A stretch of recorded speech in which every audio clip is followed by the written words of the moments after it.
जिंदगी। यीशु के अजीम नाम में आप सबको सलाम। मैं हूं आपका होस्ट आप जावेद, मैसाचुसेट्स यूएसए से, और प्रोग्राम लेके आया हूं जिंदगी एक गवाही की अगली एपिसोड। उम्मीद है आप हमारे सारे प्रोग्राम्स को पसंद करते आ रहे हैं और हमें आपके फीडबैक का इंतजार हमेशा रहता है। दोस्तों, अपना फीडबैक जरूर दिया करें ताकि हमें पता लगे कि हमारे इस प्रोग्राम के बारे में आपकी क्या राय है, हम किस तरह से इसको बेहतर कर सकते हैं। हमारा ये प्रोग्राम जिंदगी एक गवाही हमेशा से लोगों की जिंदगियों की गवाहियों को लेके आता है, और आज हमारे गेस्ट किसी तारुफ के मोहताज नहीं है, सलीम इकबाल भाई। कैसे हैं सलीम भाई आप? Sir ji, thanks God, all is well sir. जी सलीम भाई, खुदा न आपको बड़ी बरकत दे। आपकी जिंदगी से मैंने यही चीज सीखी है कि खुदा जब इंसान के साथ होता है और इंसान खुदा पर ईमान रखता है तो कैसे वो अपने लोगों के लिए आवाज बन के उठता है।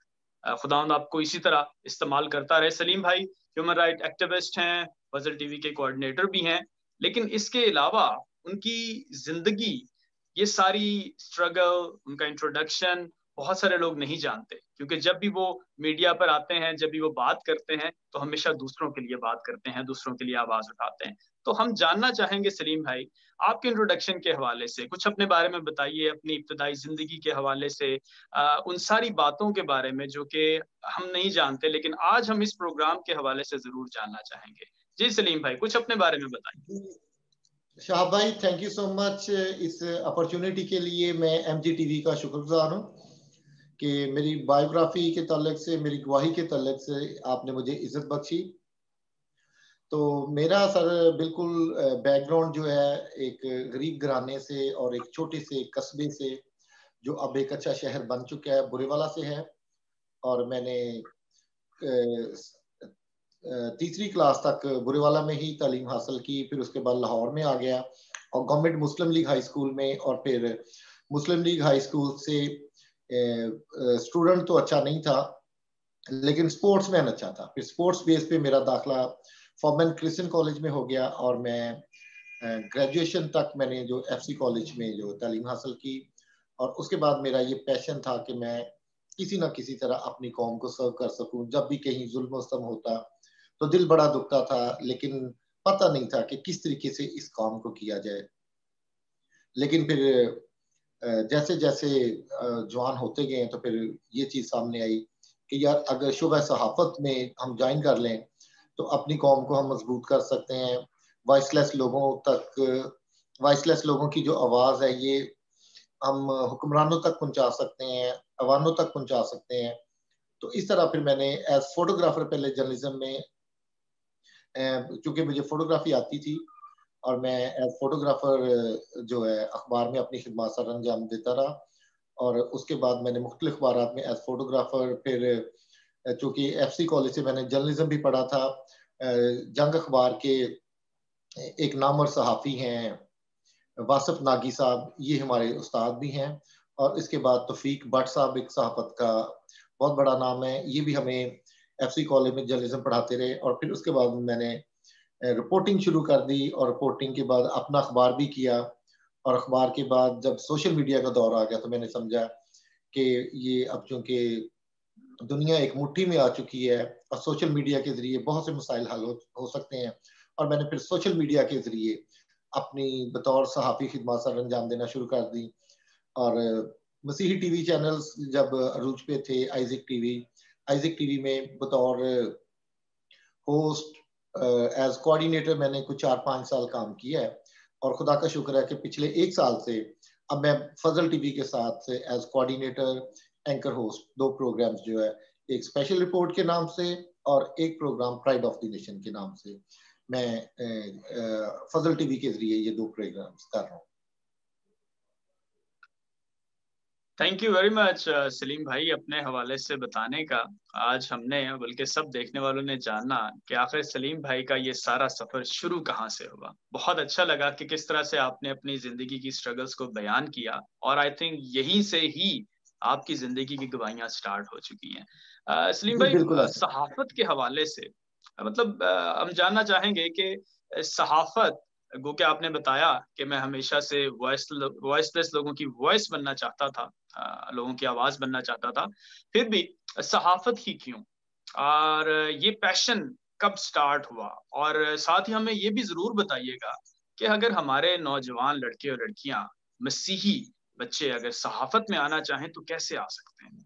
क्या आप उनको इस हाँ हवाले से बताना चाहेंगे, थोड़ी उनकी करियर काउंसलिंग के हवाले से, कि सहाफत कैसा शोबा है, सहाफत में किस तरह से आया जा सकता है? जी, शाह भाई, थैंक यू सो मच, बड़ा अच्छा क्वेश्चन आपने किया सर। मैं खुदावंद का शुक्र है उन लोगों में से हूँ जिनका पैशन और प्रोफेशन एक हो जाता है, और जब पैशन और प्रोफेशन मिल जाते हैं तो फिर जिंदगी में बहुत सारी आसानियां बन जाती हैं, और फिर जो कुछ आप करना चाहते हैं वो आप लोगों तक ले आते हैं। तो जब मैं छोटा ही था, कहीं मोहल्ले में कोई लड़ाई होनी, कोई नाखुशगवार वाकया होना, तो मैंने अपने घर में आके सबसे पहले बताना कि फलां जगह पर लड़ाई हो गई है, फलां बंदे को पुलिस उठाकर ले गई है, फलां कुछ शराबी है उसको पकड़ लिया है। तो फिर मेरे जो घर वाले थे वो कहते थे ये एयरपोर्टर है। फिर इस तरीके से मैं मतलब कि मेरे अंदर ये डेवलप होना हो गई थी चीज। और फिर जैसे मैं जवान हो गया तो फिर ये सोच मेरे अंदर होती थी कि मैं अपनी कौम की खिदमत करूं, और जिन लोगों को इंसाफ नहीं मिलता उनको इंसाफ दिलाने के लिए मैं कुछ कर सकूं। तो मैं समझता हूं कि वो नौजवान लड़के लड़कियां जो मुझे देख रहे हैं, मैं उनको ये कहना चाहूंगा कि अगर आप अपनी कौम को मजबूत करना चाहते हैं, अगर आप चाहते हैं कि अवानों तक आपकी आवाज पहुंचे, तो मैं समझता हूं कि हर घर में एक सहाफी का होना बहुत जरूरी है। तो फिर हम अपनी आवाज, अपनी कौम के मसाइल, परसिक्यूशन, डिस्क्रिमिनेशन और जो जुल्म सितम हमारे ऊपर होता है, फिर ना हम सिर्फ नेशनली बल्कि इंटरनेशनली जो है अपने मसाइल जो है हल करवा लेते हैं। क्योंकि मैं कहता हूँ कि जब तक हम आवाज नहीं उठाते तो फिर घरों से लाशें उठाते हैं। तो आवाज उठाना बहुत जरूरी है। वो हर घर से उठे, जुल्म के खिलाफ, ज्यादती के खिलाफ, और जहां पर भी नाइंसाफी होती है, जहां पर भी आपके हकूक की जो आपके हकूक आपको नहीं दिए जाते, तो फिर उसके लिए जरूरी है कि आप अपनी आवाज उठाएं। तो सहाफत जो है नौजवान लड़के लड़कियों के लिए एक बेहतरीन पेशा है। आप में अगर सलाहियत है, अगर आपका ये पैशन है कि आप सहाफी बने, तो फिर आप प्रॉपर उसकी ट्रेनिंग लेकर जो भी आपका स्किल है आप अपने अंदर उसको देखें, पॉलिश करें अपने टैलेंट को, जो आपका टैलेंट है उसके मुताबिक काम करें। हाँ नहीं, अगर खुदा करे कि अगर आप डॉक्टर बनना चाहते हैं तो फिर आप डॉक्टर बने, अगर आप इंजीनियर बनना चाहते हैं तो इंजीनियर बने। लेकिन अगर आपके ऊपर कोई आपके ज़हन में आपका विजन ऐसा है कि आप अपनी कौम को सर्व करना चाहते हैं, कौम की खिदमत करना चाहते हैं, तो फिर मैं समझता हूँ कि बतौर सहाफ़ी आप बड़े अच्छे तरीके से अपनी कौम को सर्व कर सकते हैं। Thank you very much Salim भाई। क्या आप कुछ ऐसे प्लेटफॉर्म्स हैं हमारे मसीही बच्चे बच्चियों के लिए जिनके थ्रू वो सहाफत में मजीद आगे बढ़ सकते हैं, या अगर आप किसी हवाले से कोई प्रोग्राम कर रहे हैं या लोगों को गाइड कर रहे हैं, या फ्यूचर में आपका इस हवाले से कोई प्लान है? क्योंकि मैं समझता हूँ कि जैसे आपने बताया कि पैशन को प्रोफेशन बनाना ही कामयाबी है, जैसे कि आपने अपने पैशन को अपना प्रोफेशन बनाया। तो अगर हमारे बच्चे बच्चियां सहाफत में आना चाहें तो किस तरह से आपसे कांटेक्ट कर सकते हैं, या किस तरह से वो मजीद मालूमात हासिल कर सकते हैं? मैं समझता हूँ कि आजकल क्योंकि सोशल मीडिया का दौर है, और हम भी किसी ना किसी से इम्प्रेस थे, किसी ना किसी को देखकर, किसी से मुतासर होकर इस शोबे में आए हैं। तो बहुत से लोग अब हमारी लाइनों पे चल रहे हैं, और मुझे बड़ी खुशी है कि अब मैं समझता हूँ कि सलीम इकबाल कहीं मर जाता है, गोली लग जाती है या कुछ हो जाता है, तो बहुत से लोग पीछे हैं जो ये काम कर सकते हैं। और मेरी मजीद ख्वाहिश होगी कि अगर और लोग भी इसको ज्वाइन करते हैं तो बड़ा अच्छा। जरूरी है कि किसी आप टीवी चैनल के साथ इंटर्नशिप कर लें, किसी सीनियर सहाफ़ी से आप रहनुमाई ले लें, उनकी शागिर्दी में आ जाएं, पढ़ लिख कर आ जाएं, किताबें हैं। और आजकल तो सर जी ये मोबाइल फ़ोन से आप बहुत कुछ सीख सकते हैं। यूट्यूब पे आप हर किस्म के जर्नलिज्म के कोर्सेज कर सकते हैं, प्रोग्राम्स देखकर अपना सीख कर, पढ़ लिख कर अपना तलफ़ुज़ बेहतर करके अपनी लिखाई की जो ग्रिप है वो कॉलम नवीसी और जो भी आपके अंदर टैलेंट है लिखने का, बोलने का, पढ़ने का। क्योंकि मैं समझता हूँ कि मैं बोलने वाला मतलब बिल्कुल भी मुझे बोलना नहीं आता था। मैं चूंकि बिहाइंड द कैमरा पहले काम करता था और फिर पर्दे के पीछे रिपोर्टिंग होती थी। तो बस ये कुछ लोगों ने इनकरेज किया टीवी चैनल के लिए कि आप अच्छा काम कर सकते हैं। लेकिन मैं समझता हूँ कि ये खुदा का शुक्र है, थोड़ा प्रॉब्लम तो हुई थी, नहीं बोला जाता था। अब भी मतलब कि नहीं बोल सकते। मैं समझता हूँ कि आप जितने मर्जी डिग्री याफ्ता हैं, पढ़े लिखे हैं, आपके पास बहुत ज्यादा इल्म है, लेकिन इससे बढ़कर भी शाह भाई ये है कि लफ्जों में जो तासीर है ये खुदा की जात डालती है, कि जब आप पढ़े लिखे भी नहीं है इतना और आप इतना अच्छा बोल भी नहीं सकते और आप कोई बात करें तो लोग आपकी बात से मुतासर हों, लोग इम्प्रेस हो जाए आपकी बात से, आपकी गुफ्तगू से, कि आपने अच्छी बात की, अच्छा बोले, तो मैं समझता हूँ कि ये फिर आपका कोई कमाल नहीं है, ये खुदा की जात है जो लोगों के दिलों पर जो मतलब कि तासीर डालती है, आपकी बात का असर हो जाता है। बहुत खूब, बहुत ही खूबसूरत बात की है आपने सलीम भाई। इसमें कोई शक नहीं है कि जब तक खुदाउंद का फजल हमारे पे नहीं है, लफ्जों में असर जी नहीं बिल्कुल। आता। और जब खुदाउंद का जी फजल हमारी जिंदगी पे होता है, तो आपके पास तालीम ना भी हो, डिग्रियां ना भी हो, कुछ भी ना हो, लेकिन खुदावंद अगर आपके जी साथ जी। है तो फिर आपके हर लफ्ज में असर है, लोग सुनते हैं, लोगों पे असर करता है, और इसी तरह से मैं जिंदगियां डिग्री गवार हो याफ्ता, शाह भाई मैं डिग्री याफ्ता लोगों के खिलाफ नहीं हूँ, मैं पढ़े लिखे लोगों के खिलाफ नहीं, मैं पढ़े लिखे लोगों को, दानिशमंद लोगों को पसंद करता हूँ, लेकिन मैं ये कहता हूँ कि इल्म के साथ साथ खुदा से जो है ना उसकी तासीर और अक्ल दनाई भी हम जरूर मांगे खुदा से, जाती। बहुत कि खूबसूरत, हमारे पास, बेशक इसमें हमारे अंदर तालीमी मगरूरी नहीं होनी चाहिए। जिस तरह यही खुदा बात। हमें सरफराज करता है, जिस तरीके से खुदा हमें इस्तेमाल करता है, तो जब आप लोगों से मिलें जुलें तो फिर उसमें किसी किस्म की कोई मगरूरी या कोई ऐसी चीज नहीं आनी चाहिए। तो मैं समझता हूँ कि आप तालीमी याफ्ता जरूर हों, लेकिन उसके साथ साथ तरबियत याफ्ता भी हों आप। हम्म हम्म। बिल्कुल, इसमें कोई शक नहीं सलीम भाई। तरबियत और तालीम दोनों ही बहुत जरूरी है। जी जी भाई बिल्कुल। आपकी जिंदगी मेरे ख्याल में तो चलती फिरती गवाही है। जिस तरह से आप काम कर रहे हैं, जो खुदा ने खिदमत आपको दी है, जो तोड़ा खुदा ने आपको दिया है, मुश्किलात से भरा हुआ है और खतरात से भरा हुआ है। इस माशरे में, इस मुल्क में रहते हुए हक के लिए आवाज उठाना आसान नहीं, लेकिन हम देखते हैं कि आप हर रोज किसी नई जगह पर किसी नए इंसान के लिए आवाज उठाते हैं।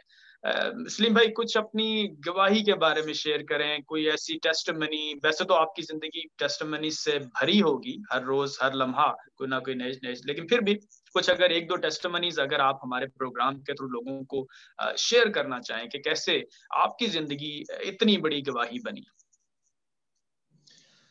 ब्रदर, मैं समझता हूँ कि आज जो आपने टॉपिक छेड़ा है ये बिल्कुल मेरे काम से मैच नहीं करता, लेकिन मैं हजार मरतबा इस काम के लिए ख्वाहिशमंद रहा हूँ कि कभी मुझे मौका मिले अपनी टेस्टमनी शेयर करने का, अपनी गवाही शेयर करने का।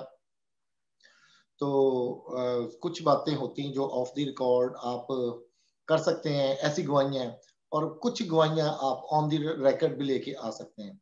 तो जो ऑन द रिकॉर्ड आ सकती हैं वो मैं आपके साथ शेयर करूंगा कि जब ये 2 साल पहले जब ये चाइनीज फेक मैरिजेस का मामला शुरू हुआ पाकिस्तान में, तो मैंने इस पर आवाज उठाई, और जब मैंने इस पे आवाज उठाई तो उसके बाद मुझे बहुत से लोगों की धमकियां आना शुरू हो गई, बहुत से लोगों ने मुझे डराना धमकाना शुरू कर दिया कि अगर आपने हमारे काम में कोई रुकावट डाली तो हम आपको कत्ल कर देंगे, आपके बच्चों को मरवा देंगे, तो फिर आपका पता भी नहीं चलेगा जो लोग आपके साथ ये काम करेंगे। खुदा के नाम की गैरत थी, और मैं कहता था कि यार ये चाइनीज जो है हमारी बच्चियों से शादियां करके उनसे बुत परस्ती करवाएंगे, हमारी बेटियां बहनें जो बुत परस्तों के बच्चे पैदा करेंगी, तो ये तो कोई मुनासिब बात नहीं है। मेरे अंदर कौमी गैरत थी, और मैंने कहा कि चले कोई बात नहीं, इस पे मैं अपनी आवाज जो है ना बंद नहीं करूंगा।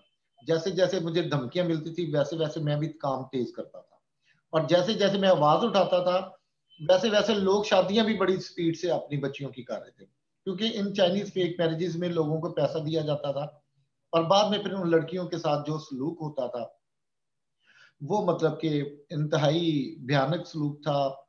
बड़ी मिजरेबल हालत होती थी उन बच्चियों की जो चाइना चली जाती थी। लेकिन ब्रदर मैंने अपना काम नहीं रोका, बेशुमार रुकावटें थी, लेकिन खुदा की जात पे पूरा भरोसा था कि जब खुदा के नाम के लिए आप खड़े हो जाते हैं और उसकी गैरत के लिए आप खड़े हो जाते हैं, तो फिर ये कैसे मुमकिन है कि खुदा आपको शर्मिंदा होने दे और आप उसमें नाकाम हो जाएं, आप उसमें कामयाबी होंगे। और तकरीबन मैंने को 5-6 महीने अक्टूबर से आवाज उठाई, अक्टूबर नवंबर से, और अप्रैल तक, मार्च अप्रैल तक उस पर कुछ अमल दरामद नहीं हो सका। और मैंने एक प्रेस कॉन्फ्रेंस की, पैसे किसी दोस्त ने सपोर्ट किया, और प्रेस कॉन्फ्रेंस के बाद मुझे प्रेस क्लब में सहाफियों ने डराना शुरू कर दिया, और सिंगल कॉलम खबर नहीं लगी किसी अखबार में, और 20,000 रुपया मैंने उसका दिया प्रेस कॉन्फ्रेंस का, फिर कुछ ऊपर अखराजात भी आ गए, और सहाफियों ने कहा कि आप पाक चीन दोस्ती के लिए बड़ा खतरा साबित हो रहे हैं, और आप सी पैक के मंसूबे के लिए बड़ा खतरा साबित हो रहे हैं। अगर आपके इन हरकतों से चाइना ने पाकिस्तान के साथ कोई ब्रेकअप कर दिया या कुछ ऐसा मामला हो गया, तो फिर ये आपके लिए बहुत ज्यादा खतरा हो जाएगा, आपको तो हिसास इदारे उठा कर ले जाएंगे, आपको ये हो जाएगा, आपको वो हो जाएगा। मतलब कि मुल्क के नामवर सहाफियों ने मुझे बहुत ज्यादा डराया। मैंने कहा यार बात सिर्फ ये है, मेरा मौका सिर्फ इतना कि ये चंद शर पसंद जो अनासर है, एक ग्रोह है, एक टोला है, जो दोनों मुल्कों को बदनाम कर रहा है, दोनों मुल्कों की साख को मुतासर कर रहा है। और फिर उसके बाद ये है कि हमारे मजाहिब नहीं मिलते, लैंग्वेज नहीं मिलती, खुराकें नहीं मिलती।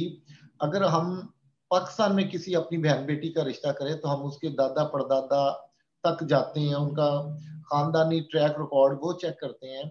लंडे में चले जाएं, कोई 200 की स्वेटर लेने के लिए 50 दफा चेक करते हैं उसको, कोई बटन तो नहीं लूज, कोई जिप तो नहीं खराब। तो मैंने कहा यार हम अपनी बेटियां ब्याह रहे हैं, वो भी बुत प्रस्तों में, गैर मजाहिब में, ना तो हमारे मसीही लोगों को शर्म आ रही है, और ना फिर इन चाइना वालों को, ना फिर हुकूमत को कोई शर्म आ रही है कि हुकूमत इसकी कोई रोकथाम करे। उसके बाद खुदावंद का शुक्र है कि मैं अपने ईमान पे खड़ा था। मैं डिस्करेज, लोगों ने बहुत किया, मैं डिसहार्ड नहीं हुआ, दिल बर्दाश्त नहीं हुआ, मैंने हिम्मत नहीं हारी, मैं डटा रहा। मैं मैदान जंग का घोड़ा मैंने अपने आप को साबित किया। हालात जैसे भी थे, यहाँ पे जो पुलिस के आला हुक्मरान थे उनकी तरफ से मुझे संगीन नताइज की धमकियां, तुम्हारी लोकेशन ट्रैक हो रही है, तुम्हारे घर का भी पता है, तुम्हारे बच्चों के बारे में भी हमें पता है, तुमने ये कपड़े पहने, आज तुमने ये खाया, इस किस्म के। तो मैं अपनी जो जान है वो तली पे लेके फिरता था, और मैं सिर्फ ये कहता था कि मेरी जो मौत है ये मेरी सबसे बड़ी मुहाफिज है, ये मुझे वक्त से पहले कभी मरने नहीं देगी। और जिस दिन मेरा वक्त आ गया तो फिर मैं चाहे अपने साथ को 20 गार्ड रख लूं, 10 गार्ड रख लूं, तो वो फिर उन्हीं गार्डों में से किसी एक ने मुझे शूट कर देना है। लेकिन खुदावंद का शुक्र है, जब आप खुदा के नाम के लिए गैरत रखते हैं, अपनी कौम के लिए गैरत रखते हैं, तो खुदा कभी आपको शर्मिंदा नहीं होने देता। और कुछ लोग मुझे ऐसे मिले जिन्होंने इंटरनेशनली मेरा इंटरव्यू किया, और फिर पूरी दुनिया में, अगर पाकिस्तान में मैं कोई, ये सिर्फ खुदावंद के नाम को इज्जत जलाल देने और अपनी गवाही के लिए मैं आपके साथ शेयर कर रहा हूँ, अपनी सेल्फ प्रेज नहीं कर रहा, कि जब फिर ये काम शुरू हुआ और फिर जब मुख्तलिफ लोग मेरे साथ जुड़े हैं नेशनली इंटरनेशनली, तो फिर पूरी दुनिया में पता है कि पाकिस्तान में अगर चाइनीज मैरिजेस रुकवाई। चंद रोज कबल बड़े हाई प्रोफाइल इंटरनेशनल पर्सनैलिटीज ने मेरे साथ जूम पे मीटिंग की, और उन्होंने मेरे काम को सराहा। और मैं समझता हूँ कि ऑफ द रिकॉर्ड मैं बता सकूंगा आपको कि वो लोग कौन थे जिन्होंने मीटिंग की। और एक दिन ऐसा फिर हुआ कि खुदावंद का शुक्र है कि अब कोई लड़की पाकिस्तान में किसी चाइनीज के साथ शादी करके नहीं जा सकती। अब वो किसी और तरीके से तो जा सकती, लेकिन शादी करके नहीं जा सकती। और फिर मुझे, जब मेरे अकाउंट में 1200 या 1600 रुपया था, तो मुझे 25 लाख रुपए की चाइनीज जो एक ग्रोह यहाँ पे आया था, जो ये शादियां कर रहे थे, कुछ पाकिस्तानी भी थे, हाई प्रोफाइल पुलिस के जो मुलाजमीन थे वो भी शामिल थे, मतलब कि गैंग्स बने हुए थे। और वो बहुत ज्यादा पैसा, करोड़ों रुपया उन्होंने कमाया है इन शादियों से। गरीब मसीही लड़कियों की जिंदगियां बर्बाद करके उन्होंने करोड़ों रुपया कमाया। और उन्होंने मुझे 25 लाख रुपए की ऑफर की कि आपको हम ये 25 लाख रुपया देते हैं, तो आप अपना मुंह बंद कर लें, हम 1 महीने के लिए काम करेंगे। तो जब आपके पास पैसे ना हो, फिर आपकी बात कोई सुन ना रहा हो, तो एक दफा तो मेरे जहन में आया, लेकिन फिर खुदामंद के नाम को इज्जत जलाल है कि खुदामंद ने अपने नाम के लिए खड़ा किया। जहन में सिर्फ ये बात थी कि अगर 25 लाख पकड़ लिया, हार्ट अटैक हो गया, कोई बाहर जाते ही एक्सीडेंट हो गया, तो फिर खुदा को मैं क्या मुंह दिखाऊंगा। और मेरी जिंदगी की ये गवाही है कि मैं अपने स्टांस से नहीं हटा। मैंने जो स्टांस लिया था, मैंने जो, मेरा जो विजन था, मेरा जो इरादा था, मेरी जो सोच थी कि मेरी कौम की बेटियां जो हैं इनके साथ कोई बदसलूकी नहीं होगी, ये बुत परस्तों के बच्चे पैदा नहीं करेंगी, ये गैर मबूदों की परस्तिश नहीं करेंगी। तो खुदावंद का शुक्र है, चाइना से 250-300 बच्चियां वापस भी आई, अब कुछ बच्चियां उधर हैं, by the grace of God वो भी वापस आएंगी। ऐसे मामला हो गए। तो ये मैं समझता हूँ कि सारी जिंदगी परसिक्यूशन होती रही है, कबले मसीह और मसीह के बाद और मसीह के आने तक ये परसिक्यूशन होती रहेगी, ये नहीं रुकने वाली। इसी तरह हमारे साथ जो जुल्म सितम होता है ये भी होता रहेगा, ये भी नहीं रुकेगा। लेकिन खुदावंद का शुक्र है कि मेरी जिंदगी में और मेरी जिंदगी की जो गवाही है वो ये है कि मैंने खुदा के नाम के लिए जब स्टैंड लिया था, तो फिर खुदा ने मुझे उसमें बहुत ज्यादा इज्जत, दौलत, शोहरत और जो मेरे ख्यालों ख्वाबों में नहीं था वो सब कुछ मुझे अता किया। और फिर मेरी औकात नहीं थी कि मैं अपने बच्चों को करोड़ों रुपए फीस दे के पढ़ा सकूं। मेरी दोनों बड़ी बेटियां जो हैं वो स्कॉलरशिप पे हैं, और एक बेटी मेरी 3 साल 1 साल पहले यूनान में पढ़ी, फिर इटली में 3 साल पढ़ी, और अब इंग्लैंड में मास्टर्स कर रही है। इसी तरह दूसरी बेटी थाईलैंड के बेहतरीन जो टॉप का स्कूल जहाँ पे अरबपति लोगों के बच्चे पढ़ते हैं उसमें उसे स्कॉलरशिप मिला, और अब वो इटली के लिए इटली में उसका एडमिशन हो गया, उसका स्कॉलरशिप हो गया। और देखें सर, ये सिर्फ उसी वक्त होता है कि जब आप खड़े रहें अपने खुदा के लिए, अपनी कौम के लिए और खुदा परस्त लोगों के लिए। आप जब स्टैंड लेते हैं और शैतानी ताकतों के खिलाफ जब आप खड़े होते हैं, तो खुदा फिर कभी आपको शर्मिंदा नहीं होने देता। और ये खुदा का शुक्र है कि इस केस में वो लोग जो कहते थे होना कुछ भी नहीं है, ये ऐसे बस इसमें जलील होना है, ये चाइनीज शादियां नहीं रुकने वाली, हुकूमतें आपस में मिली हैं और ये लोग गिरफ्तार नहीं हो सकते, अगर इनको हाथ भी लगा तो इस्लामाबाद हिल जाएगा। लेकिन खुदा का शुक्र है, इस्लामाबाद तो नहीं हमने हिलने दिया, लेकिन पूरी दुनिया को हमने हिला के रख दिया, पूरे चाइना को हिला के रख दिया, और फिर ये काम भी रुकवाया। दामन का शुक्र। बहुत खूब भाई, बहुत खूब। बहुत ही आपने खूबसूरत गवाही शेयर की है हम सब लोगों के साथ। और हमारे प्रोग्राम का मकसद ही ये है कि हम लोगों की जिंदगियों की गवाहियां दूसरों तक पहुंचाएं, ताकि जिस तरह से आपने बरकत पाई, आपके खानदान ने बरकत पाई, इसी तरह दूसरे लोग भी बरकत पा सकें। और बहुत खूबसूरत बात आपने की है, हमारा खुदा हुयूर खुदा है, और जब जी बिल्कुल। हम उसके नाम की गैरत रखते हैं, उसके लोगों के लिए आवाज उठाते हैं, और जब हम खड़े हो जाते हैं, तो खुदावंद के कलाम के मुताबिक उसका वादा है कि वो हमेशा हमारे साथ है, हमेशा हमारे साथ है। हमें ईमान रखना है, हमें पहचानना है अपनी शनाख्त को, और हमें अपने लोगों के लिए आवाज उठानी है। और तब ही गवाहियां सामने आती हैं, जब आप बिल्कुल एक मकसद के लिए, एक बात के लिए खड़े हो जाते हैं। शाह भाई, जिंदगी जो है बच्चों की गवाहियों से भरी पड़ी है। मेरी अपनी जिंदगी गवाहियों से भरी पड़ी है। मेरी मिसेस की जिंदगी में इतनी गवाहियां हैं कि शायद हमारी जिंदगी गुजर जाए, हमारी गवाहियां ना खत्म हो। हर रोज आमीन, हर दिन खुदा नई से नई गवाही हमारी जिंदगी में पैदा करता आमीन, आमीन, आमीन। मेरा भरपूर ईमान है कि जितने भी देखने वाले हैं, वो इस गवाहियों की बातों से बहुत बरकत पा रहे हैं। और वाकई सलीम भाई, मैं समझ सकता हूँ जिस तरह की खिदमत आप कर रहे हैं, वो वाकई ही हर रोज एक नई गवाही लेकर आती होगी। जी सलीम भाई, आप जिस तरह से हमारे लोगों के लिए आवाज उठाते हैं, हर रोज कोई नया मसला, कोई नया प्रॉब्लम आपके सामने आता है। आप देख रहे हैं कि किस तरह से हमारी कौम उन मसाइब का सामना कर रही है। मैं जानना चाहूंगा सलीम भाई कि इस हवाले से आपका विजन क्या है इन मसाइल के हल के लिए, और आपका मिशन क्या है, उन चीजों के लिए आप क्या कर रहे हैं और क्या प्लान कर रहे हैं कि किस तरह से हमारी कौम के लिए मजीद आप काम करें, अपनी इस कोशिश को बढ़ाएं। हमसे शेयर कीजिएगा अपने विजन और मिशन दोनों के बारे में। सर, मेरा जो सोच थी वो यही थी कि डू इट बिफोर डाई, कि मरने से पहले कुछ कर जाएं। तो मैं पैशनेट हूँ अपने परसिक्यूटेड बहन भाइयों को परसिक्यूशन से रिहाई दिलाने के लिए। माशरे के पिसे हुए तबके के जो हमारे लोग हैं, पिसे हुए तबके के जो लोग हैं, उनकी जिंदगी में उनकी मदद करने के लिए। और फिर मैं ये चाहता हूँ कि जिस तरह दूसरे ममालिक में मिनोरिटीज के साथ इक्वल राइट्स हैं, मिनोरिटीज के लिए इक्वल राइट्स हैं और उनके हकूक की पासदारी की जाती है, इसी तरह पाकिस्तान में मिनोरिटीज को कदर व इज्जत की निगाह से देखा जाए और उनके हुकूक का ख्याल रखा जाए, और उनके हुकूक दिलाने के लिए अब मैं कोशिश करता हूँ कि अपने साथ ऐसे लोगों को मिलवाऊं जो हम ख्याल हैं, जिनमें कुछ बुकला हजरात हैं और कुछ जर्नलिस्ट हैं, मुख्तलिफ शुबा जिंदगी से जो तल्लुक़ रखने वाले लोग हैं, जो कौम परस्त हैं, उनको साथ मिला के तो हुकूमती नुमाइंदों तक ऐसी कानून साजियाँ करवाई जाएं, कोई ऐसे कानून जो है वो बनवाए जाएं कि जिससे जो मिनॉरिटीज को, जो पाकिस्तान की मिनॉरिटीज हैं, इनके राइट्स मिल सकें, और फिर पाकिस्तान का जो बेहतर चेहरा है। अब देखिए, जब भी कई मसीहियों पर या हिंदुओं पर या सिखों पर कोई जुल्म सितम होता है, तो हमारा जो दुश्मन है वो उसको बढ़ा चढ़ाकर पेश करके तो पाकिस्तान का जो चेहरा है उसको खराब करता है।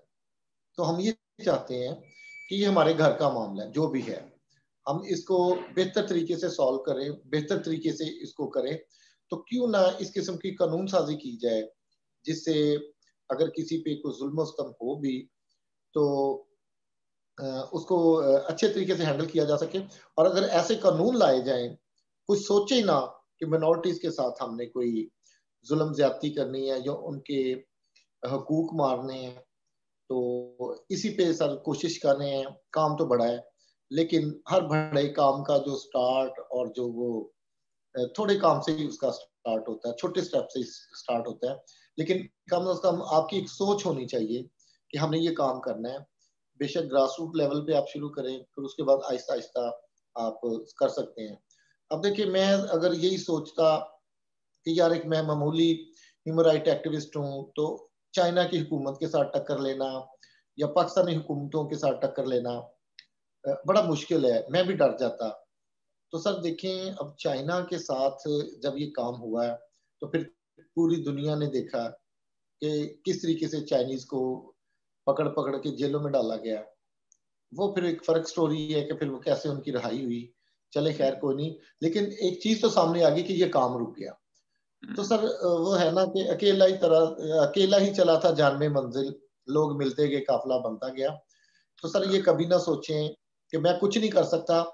आप सब कुछ कर सकते हैं, लेकिन जरूरत सिर्फ इस बात की है कि आपने स्टैंड लेना है, खड़े होना है, खुदा से रहनुमाई लेनी है, खुदा के ऊपर भरोसा रखना है। और जब आपका भरोसा खुदा की जात पे होगा ना, अपने आप पे नहीं होगा, तो सर आपके सारे रास्ते सीधे हो जाए। तो बस मेरी सर कोशिश है कि अपने कौम के लोगों के उनके हकूक के लिए किसी ना किसी तरीके से कुछ ऐसे लोग खड़े हो जाएं जो आवाज उठाएं, और मसीहियों को, हिंदुओं को, सिखों को उनके जो हकूक हैं वो मिल सके। बिल्कुल, खुदाम का कलाम भी यही कहता है कि फसल तो बहुत है, मजदूर कम है। क्योंकि आपके इस शोबे में लोग कम हैं, लेकिन मैं चाहूंगा, मेरी ख्वाहिश भी है कि हमारे देखने वाले इस प्रोग्राम के थ्रू जिस तरह उन्होंने जाना है कि अगर वो सहाफत में आना चाहें तो किस तरह से आ सकते हैं, किस तरह से उन चीज़ों का आगाज कर सकते हैं, किस तरह से किसी के लिए आवाज उठा सकते हैं। और बड़ी खूबसूरत बात की सलीम भाई आपने कि ये आगाज आपके बचपन से ही हो जाता है। मेरे ख्याल में जिस घर में आप आंख खोलते हैं, वहां पर अगर आप कोई बेइंसाफी देख रहे हैं तो आपको वहीं से ही आवाज उठानी है। बिल्कुल आपको अपने माशरे में, अपने इर्द गिर्द, अपने गली में, जिस तरह के आपने आगाज किया और फिर आपके घर वाले आपको कहते थे कि ये तो है ही रिपोर्टर, ये है ही सहाफी। जी तो हर चीज का जी आगाज जो है, आपका पैशन जो है, वो बचपन से ही उसका आगाज हो जाता है। और आज हमने ये आपकी जी जिंदगी से सीखा भी। तो हमारी ख्वाहिश है कि खुदावंद आपके इन सारे कामों में, हमारी दुआ है जिन कामों के लिए, जिन बातों के लिए आप आवाज उठाते हैं, आपके हम ख्याल लोग इसी तरह बढ़ते जाएं। आप उन लोगों के साथ मिल के अपनी इस स्ट्रगल को, अपनी इस कोशिश को ऐवान बाला तक लेकर जाएं। और जो मसाइल हैं माइनॉरिटीज के, बल्कि जिस इंसान के साथ भी कहीं भी कोई जुल्म होता है, हम उसके लिए आवाज उठाते हैं, आप उसके लिए आवाज उठाते हैं। सलीम भाई, आखिर में क्या पैगाम देना चाहेंगे हमारे देखने वालों को, आजकल के हालात के हवाले से, अपनी स्ट्रगल के हवाले से, जो कोशिश आप करते हैं लोगों के लिए, पैगाम आपकी जानिब से हमारे देखने वालों के लिए।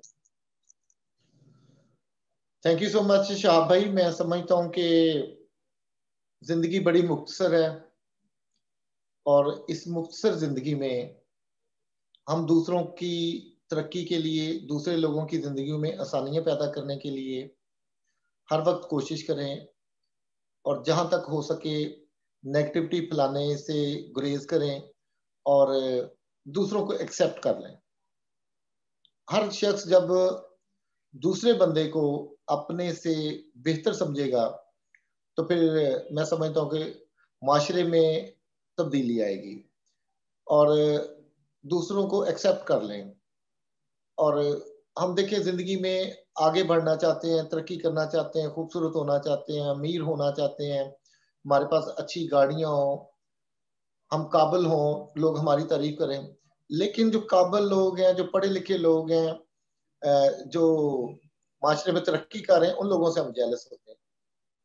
तो मैं ये चीज समझता हूँ कि ये सब कुछ अगर हम चाहते हैं तो फिर हम कोशिश करें कि हम एक्सेप्ट कर लें। हमारे जो रवैये हैं कि असी नहीं मनना, तुसी जो मर्जी कर लो, असी मनना ही नहीं, तुसी जो भी हो असी नहीं मानते तानू सर, ये चीजें हमें छोड़नी है।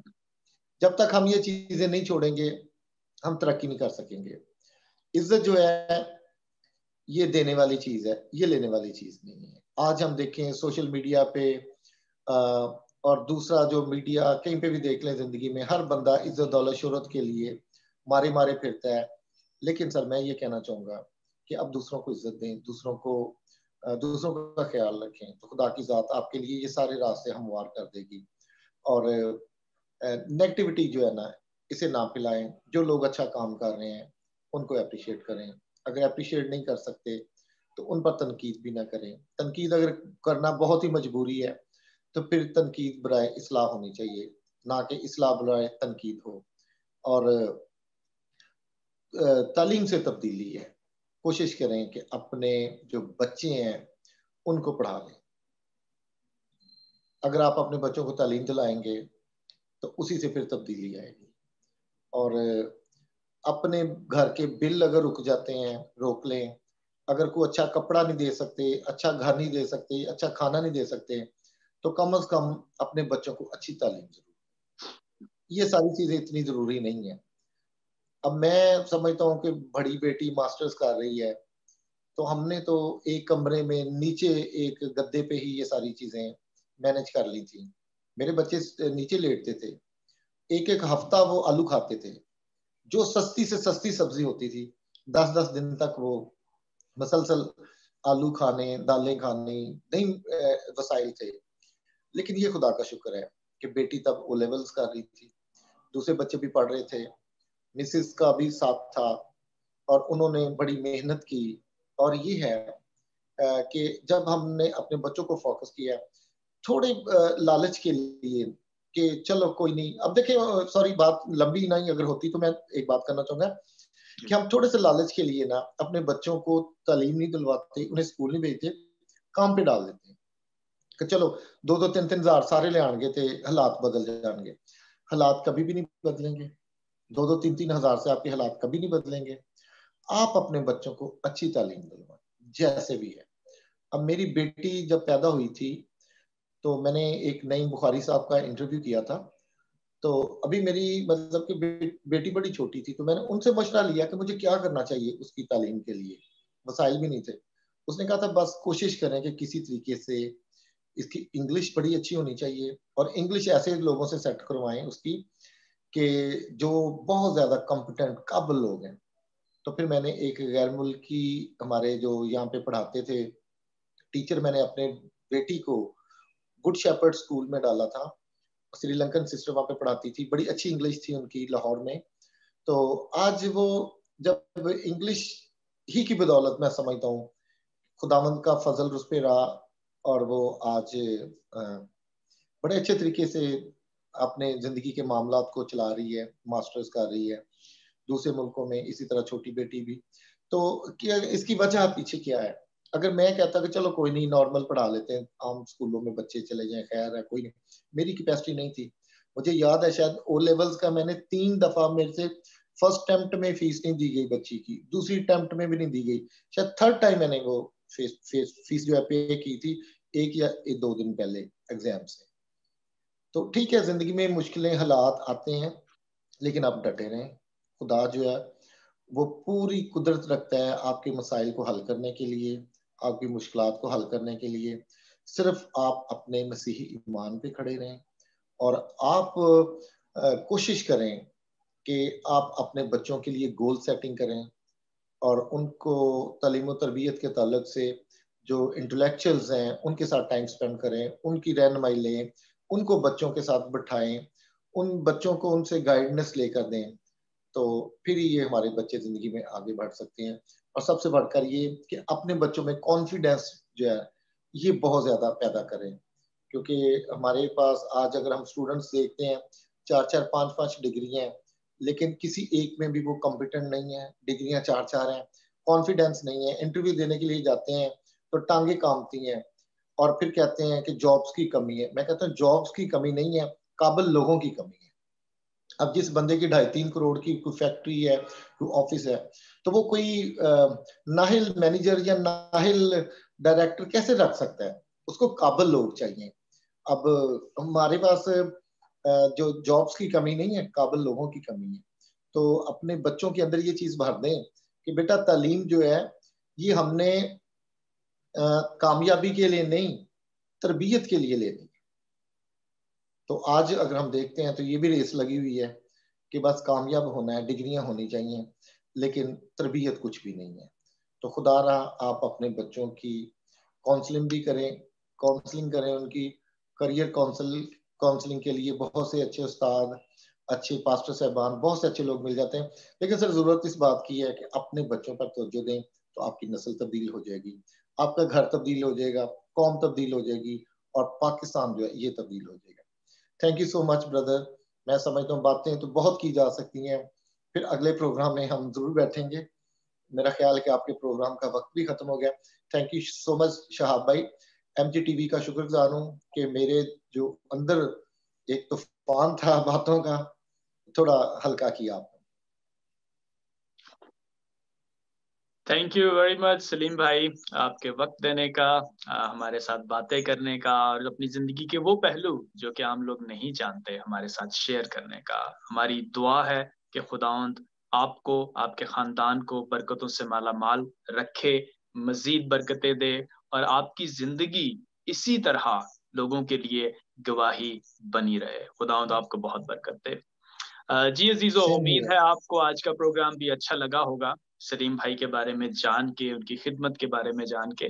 आपको आज का प्रोग्राम कैसा लगा? अपना फीडबैक जरूर दीजिएगा। हमारे YouTube चैनल को लाइक करें, सब्सक्राइब करें, शेयर करें, कमेंट्स दें, अपना फीडबैक जरूर दें, क्योंकि मैं हमेशा कहता हूँ ये आपने मेरे लिए या MGTV के लिए नहीं करना, बल्कि खुदावंद के नाम को जलाल देने के लिए करना है। जितना ज्यादा आप इन गवाहियों को शेयर करेंगे, जितनी ज्यादा बरकतें लोगों के साथ शेयर करेंगे, सारा इज्जत, सारा जलाल खुदावंद के नाम को मिलता है। अपने होस्ट शाब जावेद को मैसेच्यूसेट्स USA से इजाजत दीजिए। अगली दफा फिर मिलेंगे एक नई गवाही के साथ आप सबके इस प्रोग्राम जिंदगी एक गवाही में। तब तक के लिए इजाजत दीजिए। खुदावंद आपको बहुत बरकत दे। God bless you all. खुश रहें और उम्मीद है जब तक आप ये प्रोग्राम देखेंगे उस टाइम तक नया साल आ चुका होगा। तो MGTV की जानिब से आप सबको नए साल की खुशियां मुबारक हों। खुदावंद आपको बहुत बरकत दे। God bless you all. Thank you very much. जिंदगी एक गवाही, जिंदगी एक गवाही।